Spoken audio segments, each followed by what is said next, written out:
So let's welcome Jack. No? If there's one thing Jack is good at, it is excelling. Wow! Siya nagsulat, joke lang. In senior high school, she graduated from Ateneo at the top of her batch with a perfect grade point average and multiple leadership awards. As a first-year undergraduate student taking up BA Psychology, she is deeply interested in sikolohiyang Pilipino and social psychology. Every day, she works towards her goal of becoming a lawyer because, as naive as it may be, Jack envisions the future of the country to be more inclusive and Filipino-oriented. And she is certain that she will be part of making that vision a reality.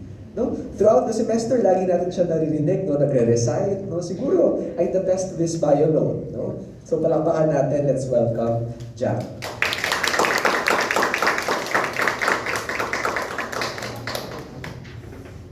I wonder what first comes to mind when you look at me. People have told me I look American. Some have asked if I was Spanish, Russian, Australian, Italian.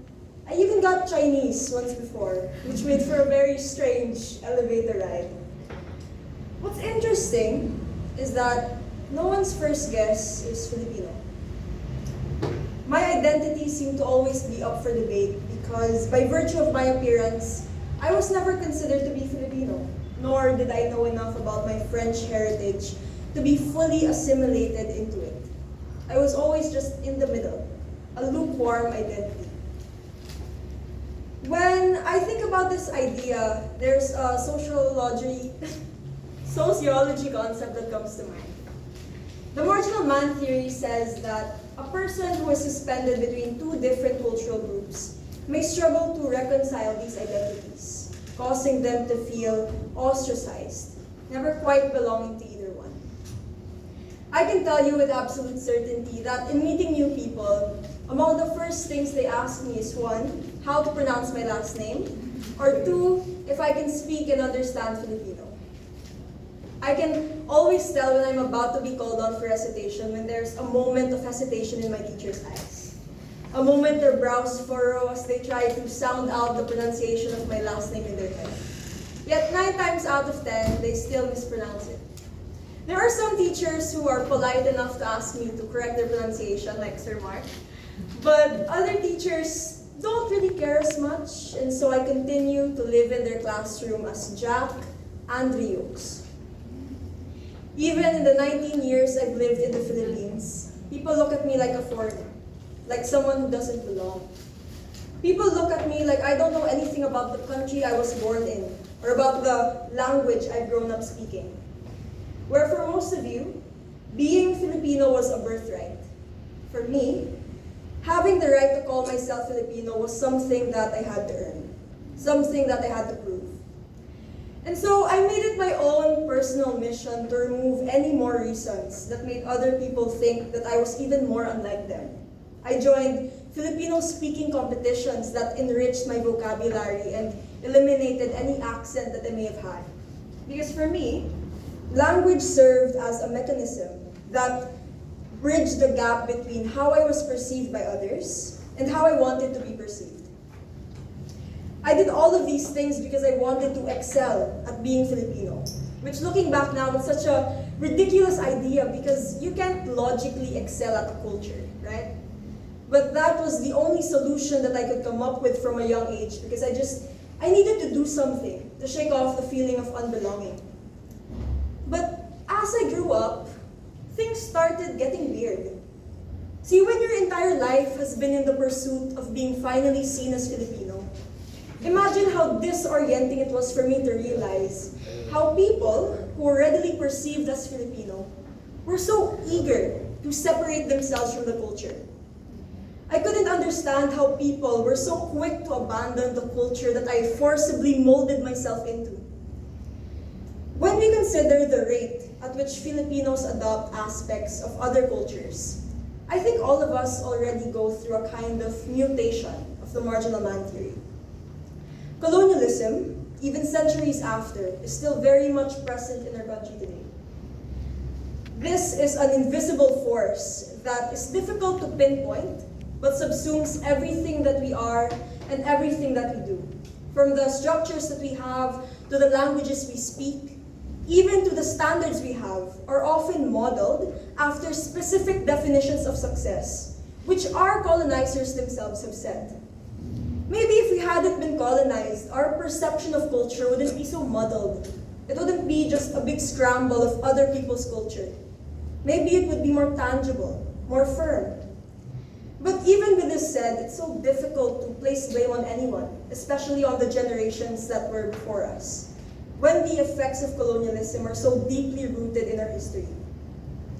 Our colonial past continues to leave us tethered to seek the approval and validation of our colonizers, which comes at the cost of our own identity. The 425 years our country has spent under the rule of Spain, Japan, and America has solidified their enduring legacy that we regurgitate even after centuries of sovereignty. In Class 1, we read all about how Filipinos were perceived as the less evolved race, right? And this glaring disrespect is seen in the generations of comfort women during the World War II, or thousands of Filipinos who were forced into hard labor during the Spanish-American era. These collective years of oppression gave birth to generations of abused women and traumatized men who held such low self-identity that they eventually passed down onto their children, creating this vicious cycle of centuries worth of trauma. And this cycle is exactly where the problem lies. The illusion of truth says that if you hear something enough times, you will begin to believe it to be true. So imagine an entire bloodline tricked into believing that all they are ever worth is being subservient to some powerful man, believing that their culture is so inferior that they were forced into adopting someone else's. Kung sa ganitong perspektibo natin titignan, hindi nakagulat-gulat kung gaano natin kabilis tanggapin ng ibang kultura na para bang tayo ang nagmamay-ari. Sa murang edad, nakita ko kung gaano pinahahalagahan ang Eurocentric na katangian. Saksi ako sa kalamangan na ito magmula grade school, nung literal na sinusuway at pinapagalitan kami sa tuwing nagsasalita kami ng Filipino. Tipong pwede lang kaming magtagalog pag break time na o pag-uwian. Lumaki ako sa isang eskwelahan na mas pipiliing manahimik ang mga estudyante imbis na marinig silang nagtatagalog. Saksi ako sa kalamangan na ito magmula pagkabata, nung hindi kami pinayagang maglaro sa labas ng bahay sa tanghaling tapat kasi bawal akong mangitim. Isipin niyo yun, mga taong hindi ka na mababalik, sinayang ko sa loob ng bahay, nakadungaw sa bintana, tinatanaw lang ang mga batang naglalaro sa daan.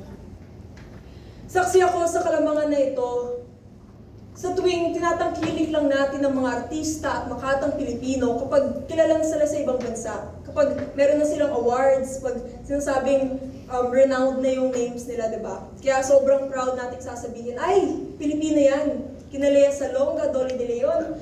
Ngunit sa mga taong hindi pa naman kilala sa ibang bansa, sasabihin natin, ay, baduy sila, nangungopia lang. Eh, sino ba yung kinokopia? Sino yung standard? Di ba mga Amerikano rin, mga Koreano?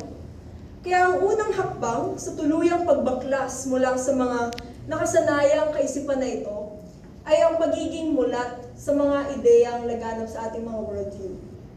At hindi na kailangan maging psych major para gawin ito. Kung natatandaan niyo yung group report namin tungkol sa critical rhetoric na i-challenge yung universal truths through discourse, dapat okay yung sagot kasi ako yung nagsabi nito. Dapat maging critical tayo sa mga ideyang agad-agad natin tinatanggap. Kasi alam naman natin wala tayong magagawa upang mabura ang 425 years ng oppression ng bansa, di ba? At hindi naman ito yung goal. Pero sa pagiging mulat at attentive sa mga ideyang posibleng mas nanonormalize at mas napapalaganap ang colonial mentality, mapoposisyon natin ang sarili tungo sa mas mapagpalaya at mas makapilipinong konsepto ng sarili at ng bayan. Hindi natin kailangang manatili sa cycle na ito at sa tuluyang paghingi ng validation sa ibang kultura. Lahat tayo ay may kakayahan upang hilumin ang trauma na ang tagal na nating bitbit kung gugustuhin natin. Hindi tayo alipin ng ating kasaysayan.